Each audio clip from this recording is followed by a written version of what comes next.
తెలుగుదేశం జనసేన ఉమ్మడి బహిరంగ సభ నిర్వహించారు. దీనికి ఎంత కాదన్నా ఒక ప్రాముఖ్యత ఉన్న సభ. ఎందుకంటే జనసేన తెలుగుదేశం పార్టీలు రెండూ ఏకమై 24 సీట్లు జనసేనకి, 3 పార్లమెంటు సీట్లు జనసేనకి ఇస్తూ ఒక అగ్రిమెంట్కి వచ్చిన తర్వాత జరిగిన ఉమ్మడి సభ. అంతేకాకుండా వైఎస్ఆర్ కాంగ్రెస్ పార్టీ సిద్ధం పేరుతో 3 బహిరంగ సభలు నిర్వహించిన తరువాత తెలుగుదేశం జనసేన కలిసి నిర్వహిస్తున్నటువంటి సభ కాబట్టి అందరూ ఎదురు చూశారు. ఈ సభ ఎలా జరుగుతుంది?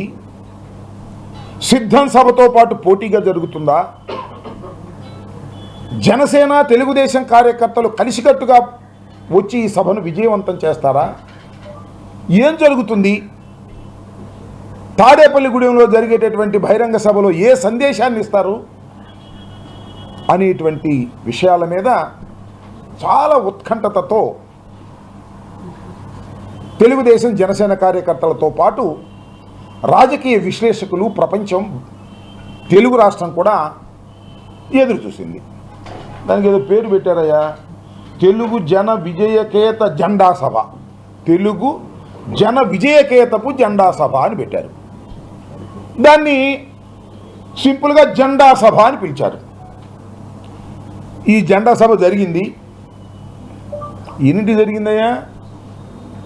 4 గంటలకు దీన్ని అనౌన్స్ చేశారు. 6 గంటలకు జరిగింది. ఎందుకు 6 గంటలకు జరిగింది? చంద్రబాబు నాయుడు గారు, పవన్ కళ్యాణ్ గారు రావడం ఆలస్యం వల్ల జరిగిందా? కాదు. వాళ్ళు 4ంటికే వచ్చేశారు. వారి కార్వాన్లో వెళ్ళి కూర్చున్నారు. కానీ బయటకు రారు, సమావేశంలో పాల్గొరు. ఎందుకంటే జనం రాలేదు. చివరికి 6 గంటలకు ప్రారంభించారు.